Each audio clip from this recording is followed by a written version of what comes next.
Tetras, vidas, vueltas y ejes del mundo. Es una ojeada plural al mundo y también un espacio en el que el auditorio y los conductores pueden reconocer varios ángulos de análisis.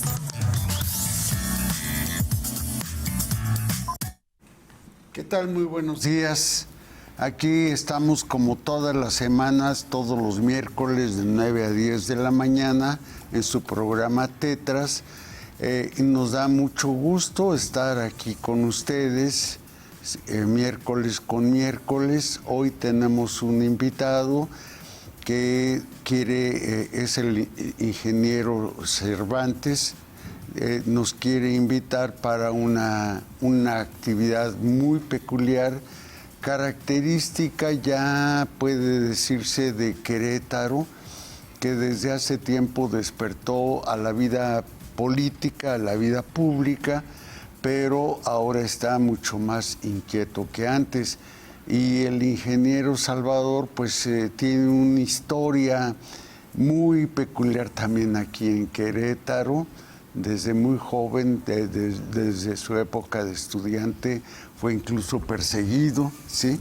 Tuvo que estar una temporada fuera del estado, pues huyendo de las agresiones de que fue objeto junto con los compañeros, junto con su generación, pero en esa misma línea de lucha, de búsqueda de los derechos ciudadanos, hoy está aquí con nosotros para hacernos la invitación, pero antes de cederle la palabra al ingeniero Salvador, les digo a mi amigo Sergio, muy buenos días. ¿Qué tal, Gonzalo Guajardo? Buenos días.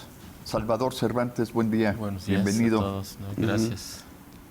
Bueno, pues tienes la palabra, por favor, Salvador, inicia. Sí, bueno, hablando de invitación, sería invitar a la ciudadanía a que participe en esta convocatoria que hizo la Presidenta de la República para la reforma político-electoral, no se queda nada más en la cuestión electoral, y que ya se precipitó porque esta formaba parte de los 100 puntos que presenta Claudia Sheinbaum.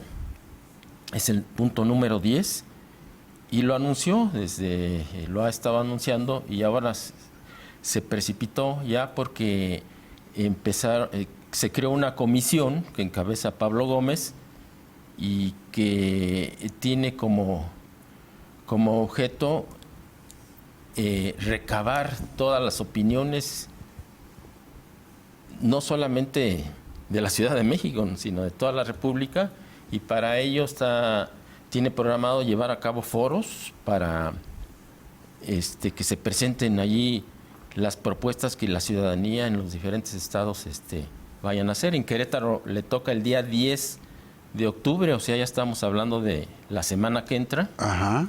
Y nosotros, bueno, fieles a esa convocatoria, como grupo que se llama Ciudadanos por la Democracia, aunque ha tenido sus vaivenes, este grupo pues está por cumplir 30 años. Sí, desde el 96 años, sí. Nos constituimos legalmente como una asociación civil y ya públicamente aparecimos públicamente en foros después de la elección del 97, donde hubo la primera transición, bueno, más que transición, una alternancia entre partidos que cada vez están más mimetizados, ¿no? Pero, bueno, a lo que vamos es de que, pues, conminamos a la ciudadanía que participe porque realmente no veo que haya eco de esto aquí en Querétaro. Querétaro, pues, desgraciadamente siempre ha ido a la saga de los cambios. Hay reformas que se han hecho a nivel nacional, a nivel federal, y aquí en Querétaro ni siquiera son capaces la legislatura local de emparejar con las reformas federales, ¿no?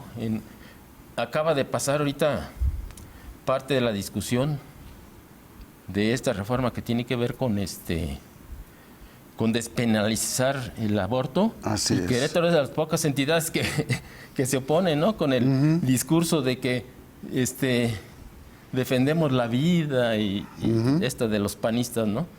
Pero bueno, regresando al punto, nosotros hemos estado reuniéndonos como grupo y sumando una serie de propuestas. Tenemos ya una veintena de propuestas que hemos ido consensando y algunas debatiendo y que todavía están pendientes a que se consensen, pero hemos ido avanzando. Supuestamente entre las reglas de este foro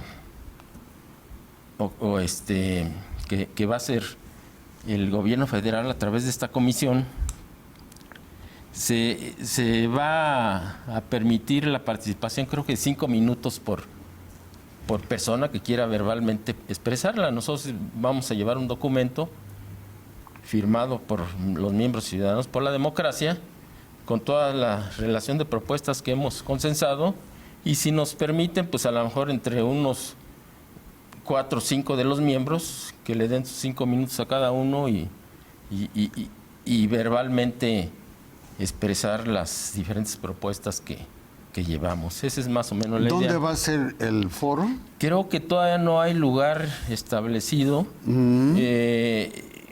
Hay una probabilidad, creo que sea en el Congreso, en la legislatura del Estado. No sé, con lo que pasó ayer, pues a lo mejor decidan que sea otro, pero todavía no está definido. Tendrán que darlo ya a conocer en estos días, pero es el día 10, la fecha que se programó para Querétaro. Y pues nosotros todavía tenemos esta semana y parte de la que entra para seguir debatiendo sobre estos temas. Y supuestamente será un foro abierto en el sentido de que cualquier persona pueda asistir. Claro, sí, tendría que ser. Sí. La Presidencia de la República tiene facultades para presentar iniciativas, sí, y puede presentarlas como otras que se han presentado directamente a la Cámara de Diputados o de Senadores, y allí se llegan a discutir y se llegan a modificar. Pero en esta ocasión, como es tan trascendente esta reforma, creo que atinadamente la Presidenta de la República nombró esta comisión para que recabe las opiniones de toda la ciudadanía, que se pueda y poderla enriquecer para presentarla en enero, porque el periodo de sesiones del año que entra inicia el 1 de febrero. Entonces, ella tiene que recibirla ya en este mismo año, en diciembre, para poder todavía con la propia comisión elaborar el documento que se presente a la Cámara de Diputados. Creo que se va a presentar en enero. Y esto de alguna forma garantiza o nos da la certeza a los ciudadanos de a pie de que nuestras propuestas lleguen al menos parcialmente a una discusión nacional. Sí, claro, porque con esta convocatoria que se está haciendo para las consultas, pues en todos los estados, pues algo tiene que repercutir, ¿no?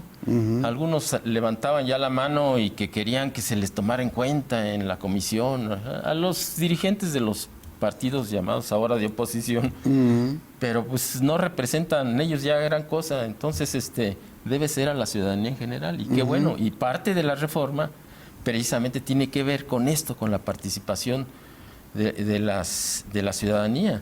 Nosotros como punto de arranque, las propuestas que hacemos todas tienen que ir encaminadas hacia una democracia más directa, hacia una democracia participativa y no representativa como actualmente tenemos. Entonces, mientras se avance en ese sentido, yo creo que es correcto. Pero bueno, pues como por el poquito tiempo que tenemos para esto, simplemente voy a comentar una sola que tiene que ver, que aparentemente Pues dicen, pues ese es un trabajo que está haciendo allá en México a nivel federal. No, nos compete a todos. Simplemente en el asunto de los municipios, la forma como se elige al cabildo es a través de planillas. El presidente municipal va con una planilla de su partido y el candidato, y el que gana llega con su mayoría de regidores. Entonces, el cabildo, que debe ser un cuerpo colegiado donde se discuta cambios muy trascendentes que no tiene facultad el presidente por sí mismo, pues no se dan. ¿Por qué? Porque la mayoría la tiene el partido que llegó junto con el presidente. Y es lo que ha venido pasando siempre en Querétaro. ¿Y esto repercute en qué? Pues en todo lo que está pasando con los cambios de uso de suelo, que no son facultad del presidente, pero los pone en el cabildo porque se supone que es un candado, y resulta que allí, aunque se oponga los de los otros partidos, pues lo que dice el partido que está en el poder es lo que se va a hacer. Y entonces es una cambiadera de uso de suelo, aunque se haya hecho una planeación, aunque en un plan de desarrollo a mediano plazo esté marcado que aquí debe de ser forestal. Pues no, ahí va el presidente municipal, presenta los cambios de uso de suelo y se convierte en zona habitacional, y el desarrollo de Querétaro ha sido un verdadero caos. Totalmente. Entonces, para que vean la repercusión que tiene el tener una ley tan atrasada. En algunos municipios de otros estados ya se eligen los regidores en forma independiente, como se hace con los diputados, en forma independiente del Ejecutivo, del Ejecutivo municipal en este caso, y entonces el cabildo pues se convierte en un verdadero órgano colegiado donde inclusive puede haber mayoría del propio partido que está en el poder, pero no es lo mismo que llegar con una planilla como si estuviéramos en la prepa todavía, sino que sean electos por sus regiones, cada uno de los regidores. Entonces van a tener que cumplir con esa región, y como es lo más cercano, pues allí sí se les conoce y sí son vecinos. Entonces tenemos que hacer, así como esa reforma, hay una serie de reformas que hay que hacer, y más en Querétaro. Y viceversa, o sea, el que entra al cabildo, el que se convierte en funcionario, también conoce su ciudad, conoce su espacio, conoce a sus habitantes, conoce sus necesidades. Y tú acabas de mencionar un ejemplo, meramente así como ejemplo, del cambio de uso de suelo. Pero hay tantas cosas que están pendientes justamente en la vida cotidiana de la sociedad, que a nosotros nos conviene, nos interesa que quien tiene voz y voto para ir a tomar decisiones en nombre nuestro, para nuestro municipio o para nuestro estado, pues nos oiga a nosotros mismos, ¿no? En ese sentido es tu invitación. Sí, y como decía yo, en un principio, ya por último, pues se trata de seguir avanzando. Hay quienes dicen, no, pues ¿para qué si yo ya elegí a mi representante? Pues ahí háganse bolas, ¿no? No, la gente tiene que participar. Tenemos que ser participativos. Y si hay una consulta, si hay, bueno, todo el sistema de participación ciudadana, que se le llama así, donde obliga una ley de planeación a que se creen consejos temáticos y consejo territorial por las colonias, pues resulta que es una verdadera vacilada. Eso también tiene que avanzar. Se estaba avanzando muy poquitito en los tiempos del PRI, creo que hasta el tiempo de Jesús Rodríguez es donde se trató de que la gente participara, y después vino el PAN y en vez de avanzar se vino para atrás, y ahorita los consejos de participación ciudadana son una vacilada. La gente es escogida por el propio Poder Ejecutivo, y entonces los que van allí son voceros del propio partido, ¿no? Aunque debería hacerse abiertamente, pero la gente misma pues, no participa porque hay una serie de trabas para participar, ¿no? Entonces tenemos que estar pendientes. Hay cosas pendientes que también no se han dado, que ya a nivel nacional se dieron, como la revocación de mandato, y aquí no se puede dar. ¿Por qué? Pues porque hay una cerrazón a que la gente participe. Pues no sé qué se quejan del autoritarismo, la oposición. Pues sí, pero también No. no les gusta que la gente participe y opine, ¿no? Ese es el problema con y sobre todo Querétaro, ¿no? Yo sigo. Se quejan Aunque de la ves- sobrerepresentación y Bueno, llevan su planilla a sí. modo para que se autoricen todas sus decisiones. Sí, porque así está la legislación que tenemos en Querétaro, tan atrasada. Es muy probable que algunas de esas reformas que nosotros presentemos no lleguen al punto de que sean parte del paquete, pero tenemos que empezar a impulsarlas y después seguir aquí en Querétaro si algunas se quedan pendientes. Bueno, está la reforma del Poder Judicial. Aquí Querétaro se quedó rezagado. Cuando dentro de la reforma habla que los poderes judiciales de los estados también tienen que reformarse. Y sí, ya está según programado para el 27, que tiene sus asegúnes por qué lo hacen en esa fecha, en ese año. Pero bueno, Hoy inicia el segundo año de gobierno de Claudia Sheinbaum. así es. Y esta reforma político-electoral apunta, como bien tú lo decías, Salvador, a una democracia más participativa, Así es. suponemos. Sí. Estamos en esa línea de reflexión. Sí.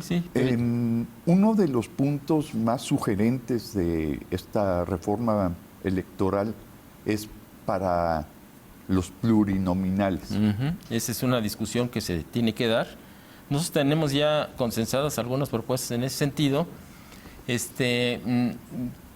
Y rapidito, porque ya estoy pasando el tiempo que me siéntete concedieron. Tranquilo, por favor. Sí. Esto de la reforma que se dio en el 78, me imagino, creo que fue en el 78, todavía con Reyes Heroles, cuando el país se le estaba yendo de las manos al gobierno del PRI. Eso es lo que pasó. Y entonces, ¿qué hizo? Bueno, pues tuvo que hacer una serie de reformas para evitar que se le fuera de las manos. Ya había guerrillas, no solamente rurales, ¿no? Lo de Lucio Cabañas, Genaro Vázquez, sino había ya guerrillas urbanas, la Liga 23 de Septiembre y otras más. Sí. Entonces, ¿qué es lo que hizo? Una reforma donde le permitió supuestamente a todos esos que no tenían cabida en la participación, a que participaran. Y entonces en esa reforma se crean los diputados, en este caso el ejemplo que me das, Sergio, de diputados de minorías. Dijeron, pues ¿cómo le damos la entrada al Partido Comunista si son unos cuantos? Bueno, pues hay que permitir que se hagan partido legal y participen.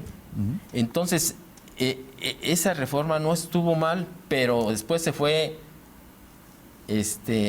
tergiversando, echando a perder, y se convirtieron en diputados Como obligados, ¿verdad? de partido, y además con la facultad del presidente del partido de poderlos nombrar. Entonces, ¿qué está pasando? Por ejemplo, aquí el Anaya, que en la votación anterior no sacó ni una docena de votos de su colonia. Y ahí está como cabeza ahorita allí de los diputados del PAN. ¿Quién es ese tipo? Es un queretano que aquí no la hace. Entonces, ¿por qué llegó? Pues porque hay esa tergiversación de los diputados plurinominales. Entonces sí tendrían que existir, pero convertirse, como en su origen, en diputados de minoría. Y entonces, de los mismos que participan en la elección, uno gana porque ganó la mayoría, pero de las minorías mayores, poder permitir que esas minorías participen. Entonces, pues uno de los planteamientos es de que en vez de 500 diputados que son actualmente, que son 300 distritos en lo que está dividido el país, que sean los 300 uninominales directos y otros 100, no 500, que con 400 es más que suficiente, y no romper totalmente, porque hay propuestas muy radicales donde dicen eliminar los plurinominales, pero pues también si se trata de una reforma tiene que ser paulatina. Sí, además sabemos perfectamente que en estos procesos electorales hay ciertos grupos que son privilegiados y tienen siempre acceso a la toma de decisiones, mientras que hay sectores sociales que son permanentemente también abandonados y no tienen manera de hacer oír sus requerimientos. ¿Sí? Sí, por eso creemos que sí debe seguir existiendo. En los senadores, por ejemplo, es el pacto federal el que representa el Senado. Uh-huh. Y resulta que pues hay dos, van en fórmulas como de dos, uh-huh. Y entonces el partido ganador se lleva a los dos de su fórmula al Senado y lo que hace 64 senadores. Y el de minoría, que allí sí se sigue empleando el de minoría, se suma por cada estado, son 96.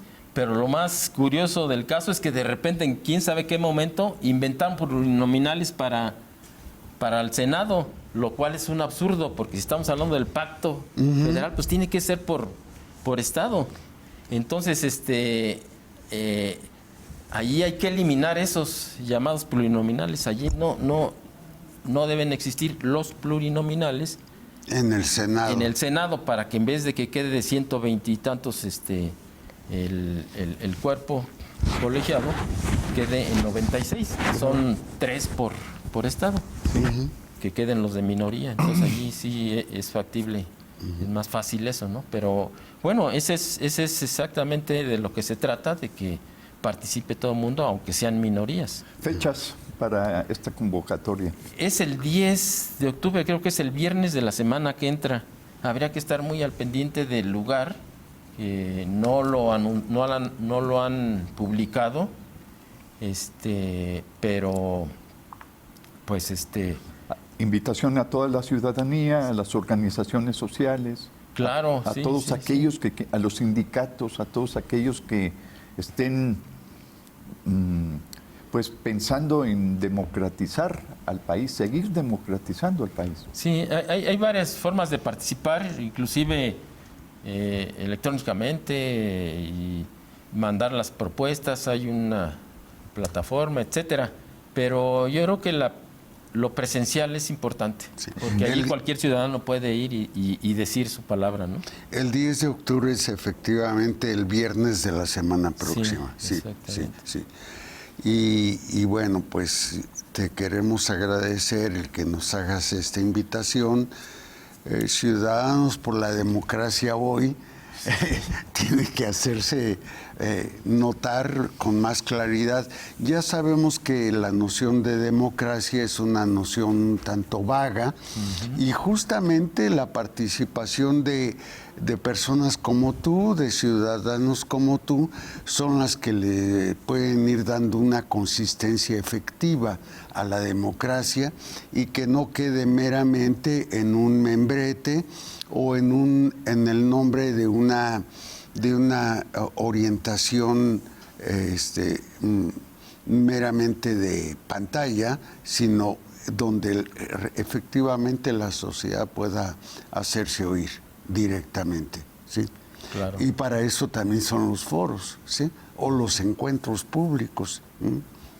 Muy bien, Sergio, nosotros habíamos estado planeando para esta sesión de Tetras hablar sobre un tema que de alguna forma también, Salvador, te afecta, te toca, porque tú eres testigo de la vida pública aquí en Querétaro, y es el de la pobreza.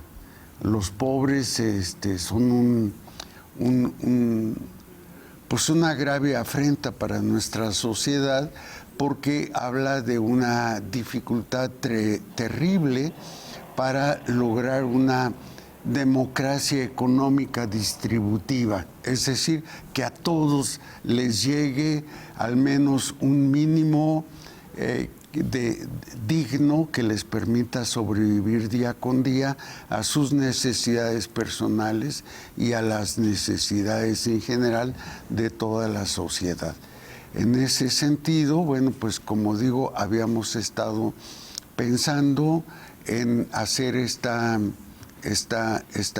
sesión dirigida a los pobres, pero más específicamente también con orientación a la atención del agro. El crecimiento de las ciudades, el crecimiento inequitativo de los países ha estado desviando la atención hacia el desarrollo de las ciudades, hacia la industria, hacia el tema que comenzaste de generación de viviendas, etcétera, pero se va abandonando a ciertos sectores de la sociedad que quedan desprovistos, desprotegidos, y al rato ellos, esos sectores mismos tienen que emigrar de sus espacios rurales y venirse a las ciudades a buscar empleo, y como no es gente preparada específicamente para un trabajo determinado, entonces tienen que asumir trabajos de miseria, ¿no? En ese sentido, sería necesario, conveniente, buscar una democracia de distribución de conocimientos, de distribución de bienes, de distribución de riqueza popular, precisamente para que en todos lados, no importa si es ciudad o si es campo de agroecológico, tengan lo elemental para sobrevivir, ¿sí? Esa era la idea del encuentro que teníamos planeada hoy en Tetras. Sergio. No, pues me parece bien, te agradecemos mucho tu llegada. Para mí, pues sorpresiva, Gonzalo no me lo había comentado, pero muy bien, me parece que la reforma a esta política electoral necesaria, muy importante, y no podemos dejarla pasar para que al rato no digan que es una imposición, que no se convoca a la ciudadanía. Aquí está la convocatoria, podemos participar, podemos hacer sugerencia por distintos medios y podemos también ir directamente a tener una participación y un encuentro con aquellos que jurídicamente, que políticamente, que socialmente, que económicamente están siendo afectados por los vicios de una elección a modo, para que es pues siempre partidista, y que tenemos que buscar abrir a los partidos políticos para que incorporen a la ciudadanía y a otros sectores. Sí, ya que tocaste lo de los partidos, también es una cuestión que es parte de la discusión que tenemos. Hay que bajar los recursos a los partidos, los recursos a los órganos encargados de organizar las elecciones. Creo que se han creado unas burocracias doradas. Aquí en Querétaro, bueno, ya no puedo extenderme porque ya creo que se nos acaba el tiempo, pero es la participación, y la participación también, que lo dices, de la ciudadanía, es en el sentido de tus palabras. Sí. No hay necesidad de ser abogados o juristas para poder hacer propuestas. La idea es precisamente de esta comisión que recabe todas las inquietudes de la gente y las convierta jurídicamente en una iniciativa de reforma, ¿no? Muy bien. Pues muchas gracias. Vamos a un corte para identificar el programa y regresamos con nuestros temas. Que estés muy bien. Saludos, Salvador. Bienvenido. Gracias. Muchas gracias, Salvador.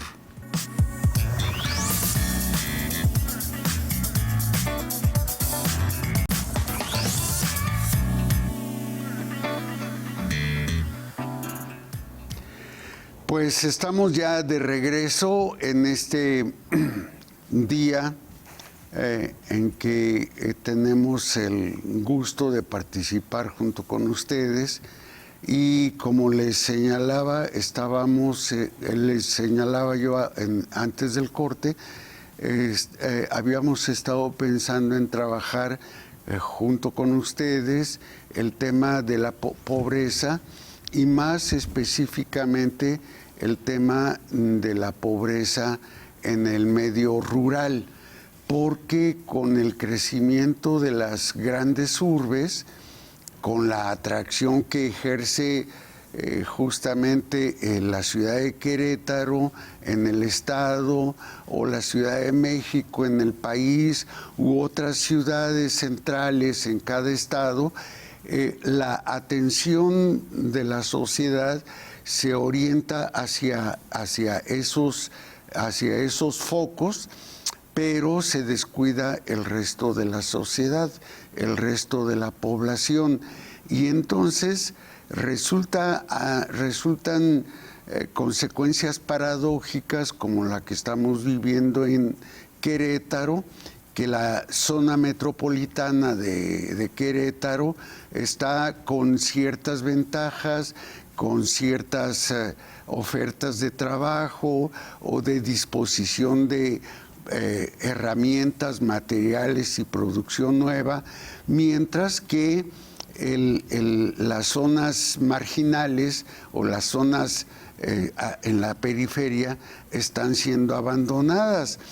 Sin embargo, hay varios datos que nos urgen a volver los ojos precisamente a esas zonas marginales o separadas de la zona metropolitana, como por ejemplo el de la alimentación. La principal ocupación del agro mexicano pues es la elaboración de comida, granos, verduras, animales, etcétera, y es de lo que vive el resto de la población en Querétaro. Pero justamente al estar en la zona marginada, estas zonas rurales no son vistas en sus necesidades y entonces se van haciendo inversiones más fuertes en las zonas urbanas, en las zonas metropolitanas, y las rurales están siendo abandonadas, lo que implica desde luego abandono también de la productividad en las áreas rurales. En este sentido, algunos han señalado que a inicios del siglo XXI, estamos en el primer cuarto del siglo XXI, hay mucho desarrollo científico y tecnológico, hay una continua innovación, una presencia cotidiana en las áreas urbanas, y se nota la repercusión de la economía global. Sin embargo, nuevamente, las áreas rurales permanecen abandonadas y hay enorme desigualdad y abandono en la zona fuera de la metrópoli. En ese sentido, la situación actual de muchos mexicanos es dramática. Y si todavía en los años 60, en los años 70, tuvimos la oportunidad de ver el despliegue de gran parte de la sociedad mexicana y cómo incluso el país llegó a ser exportador de materia prima o exportador de alimentos a diversas partes del mundo.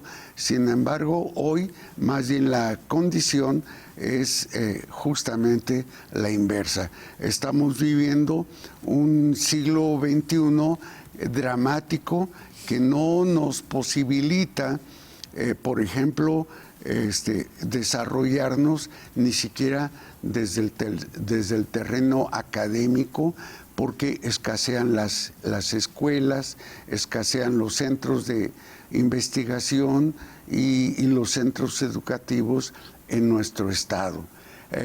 Pero, como digo, una cosa es que haya esta diferencia entre la vida rural y la vida urbana, y otra cosa, la situación de pobreza en la que nos encontramos. La pobreza se reconoce de dos maneras: una pobreza que podríamos llamar multidimensional, que depende de varios factores y que sin embargo posibilita mantenerse en vida, y hay otra pobreza que se llama la pobreza extrema, que es una pobreza de precariedad en todos los aspectos, y que aunque desde el sexenio de López Obrador hasta lo que va de este sexenio, el primer año del sexenio de Claudia Sheinbaum, los datos contables de la pobreza extrema han descendido, y por lo tanto ahorita nos encontramos en situación de mejoría comparativa con los sexenios anteriores. Sin embargo, el hecho es que hay mucha gente, varios millones de seres humanos en México que siguen viviendo en condiciones de pobreza extrema. Todavía ayer, perdón por la referencia personal, fuimos invitados a una comida.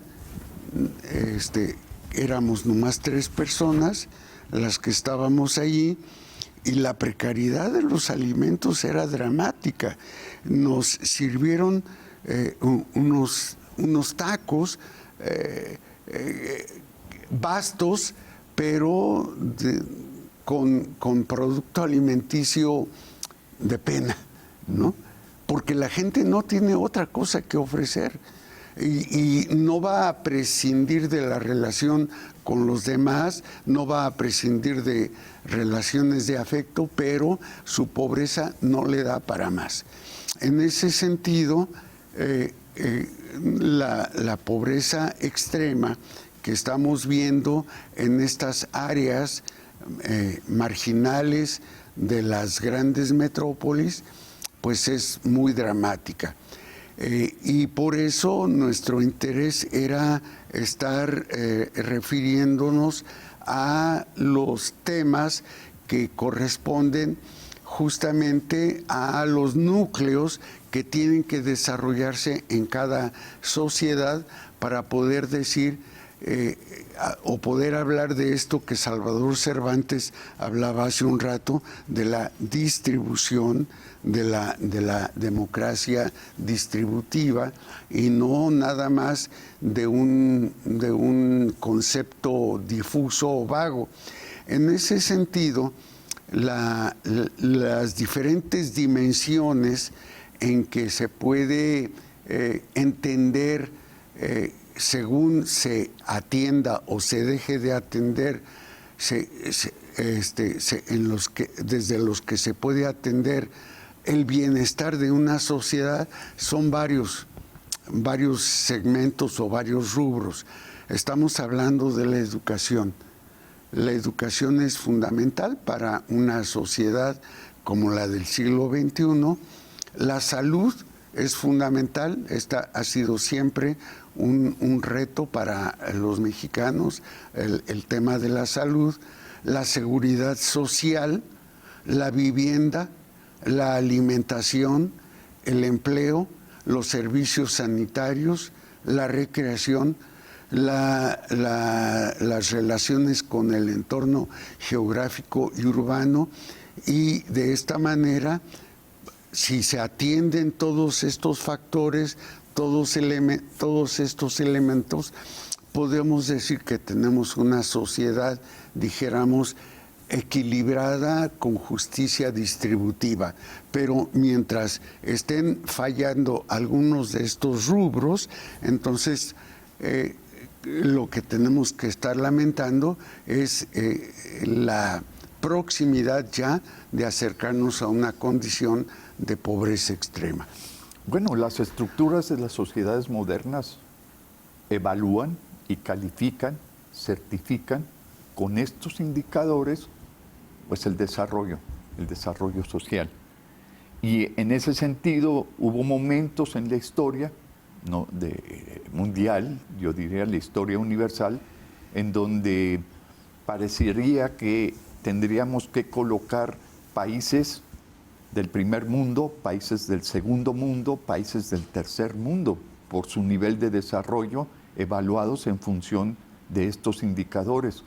A mí me parece que el factor más importante como una variable, y yo lo pondría de manera más relevante como un concepto con distintas categorías, a la tecnología. El desarrollo tecnológico permite incidir directamente en contribuir con el desarrollo rural o con pensar en la ubicación que genere más beneficios para la sociedad en su conjunto, aplicando propuestas de la tecnología. La tecnociencia, por ejemplo, hoy coloca la posibilidad de sacar productos del mar, sacar productos del desierto, sacar productos de los bosques, sacar productos de distintos medios y traerlos con gran facilidad a las ciudades o buscar mecanismos para hacer una distribución más general, más global, fíjate lo que estoy diciendo. Sí, sí. Y en ese sentido, pues hay condiciones que buscan una mejor economía sin hacer una distribución más homogénea o más igualitaria o más conforme atender a las necesidades de distintos sectores de la sociedad. Y esto ya se convierte en una posición perversa o en una posición de concentración de capital y de aseguramiento de que el desarrollo tecnocientífico pues no se utilice indiscriminadamente, sino que beneficie principalmente a los dueños de la tecnociencia, a los dueños de los medios de producción.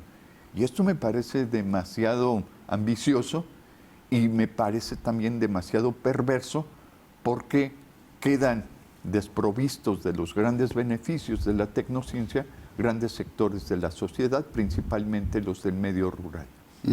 Y entonces yo considero que uno de los atrasos más relevantes se ubica en las condiciones educativas. Ha habido esfuerzos, la SEP ha trabajado con esfuerzos para colocar escuelas normales, rurales, condicionadas y además podríamos decir señaladas con ciertos derroteros, y si salen de esos derroteros son sancionadas económicamente o bloqueadas o incluso se desaparecen, se extinguen. Pero ha habido distintos intentos por buscar desde la intervención educativa que esos sectores sean beneficiados y se aprovechen ciertas estrategias de carácter global o de carácter general y principalmente de carácter científico para que incidan directamente en la población. Te digo, ahí me parece que pues estos intentos no son tan sistematizados, no son tan constantes, y entonces pues eso repercute en mantener las diferencias entre el desarrollo de la ciudad, la industrialización, incluso la recuperación agropecuaria, y que se ubica también tecnocientíficamente en las ciudades, y se va relegando, por el costo que esto implica, se va relegando el desarrollo del medio rural. Estos aspectos hay que considerarlos, y ahora que buscamos una participación más democrática o una participación más directa, creo que es un buen momento, una buena oportunidad para que no se coloque tan en desventaja la situación del medio rural.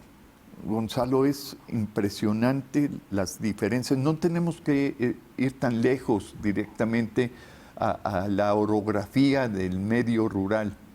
No tenemos que ir tan lejos para ver.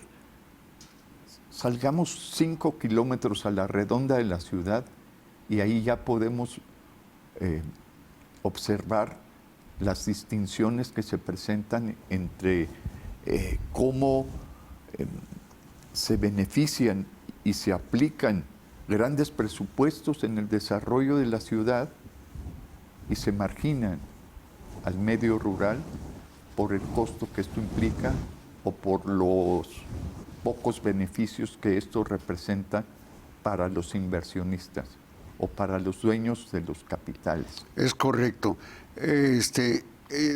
Yo hablé de dos tipos de pobreza, una pobreza que es en la medida en que no se atiendan todos los rubros que señalé, pero está la otra pobreza, la pobreza extrema, sí, donde se tienen deficiencias extremas en al menos 3 de esos rubros.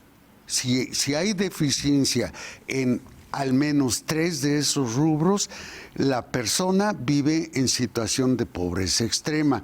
Y para corroborar lo que tú has estado señalando, esta pobreza extrema no se da solo en el agro, se da en las grandes ciudades, ¿sí? Basta con hacer una caminata a pie, ¿sí?, a lo largo de Avenida Universidad, desde esta zona del Cerro de las Campanas hasta, por decir algo, al Mercado de la Cruz, hacer ese recorrido a pie, y nos va a sorprender ver a tanta gente que está viviendo en las calles en condiciones de pobreza extrema, ¿sí?, de realmente condiciones miserables. Y en ese sentido, pues yo creo que los mexicanos tenemos que alarmarnos, porque esos que andan en la calle en condición de pobreza extrema, bueno, pues algunos de ellos nos resultan ajenos, extraños, desconocidos, pero otros de ellos pueden ser incluso nuestros parientes, ¿sí? Sí. Sí, nuestros hermanos, nuestros primos, nuestros tíos, nuestros sobrinos, andan ahí en condiciones de pobreza extrema. Y no podemos aceptar la pobreza extrema porque esto da cuenta, o sea, ver la pobreza extrema da cuenta de la falsa distribución de los bienes en nuestra sociedad. Sí, sí, sí. No te olvides que en el sexenio anterior, de acuerdo con los datos del INEGI, están planteando 13.4 millones de mexicanos que salen de la pobreza, y que eso es un indicador que incorpora este tipo de elementos que tú estás señalando. Pero también es bien cierto que no necesitamos ubicar la pobreza necesariamente en el medio rural, sino también en la ciudad hay cinturones de miseria o hay grandes diferencias en donde la pobreza es notoria. Y ahí es donde hay que intervenir. Y hay que intervenir desde las organizaciones sociales, desde las instituciones que tienen ese compromiso y ese deber social, ese deber político comprometido con el desarrollo de la sociedad. Yo insisto que el camino está trazado por ahí y que tenemos que denunciar esas grandes diferencias, pero tenemos también que hacer propuestas democratizadoras de mayor participación social para sacar a estos sectores de las diferencias que hoy se manifiestan y que son señaladas como pobreza o como extrema pobreza. El INEGI, ya que lo mencionaste, está haciendo estudios periódicos y levantando censos aproximadamente cada 2 años para ver los avances y retrocesos que se dan en todos los rubros que le corresponde revisar al INEGI. Y en este sentido yo traía un dato. En el 2022 el INEGI encontró 9.1 millones de mexicanos en condiciones de pobreza extrema. ¿Cuántos? 9.1 millones de mexicanos en condiciones de pobreza extrema. Eso fue en el 2022. En el 2024 ya encontró solamente 5.3 millones. ¿Sí? Esto habla de diferencias muy importantes, pero como digo, estos rubros van en procesos de sube y baja de acuerdo con las formas en que se da la distribución de los bienes en nuestro país. Entonces, para el año próximo nos van a mostrar otro levantamiento censal para ver qué ha venido pasando con la población que en la situación en que nos encontramos ahorita. Pero por eso no podemos quitar el dedo del renglón y tenemos que volver a insistir en este tema. ¿Y qué te parece si para la próxima ocasión nos dedicamos un poco a ver esta situación? Continuará. Ándele, pues bueno, pues les agradecemos su atención por el día de hoy. Nos vemos dentro de 8 días con nuestros compañeros de Tetras. Esto fue Tetras, vidas, vueltas y ejes del mundo. Programa que se asoma a la vida humana en sus diferentes expresiones, queretana, nacional o mundial. Una producción de TV UAC y XHUAQ Radio Universidad. Gracias por acompañarnos.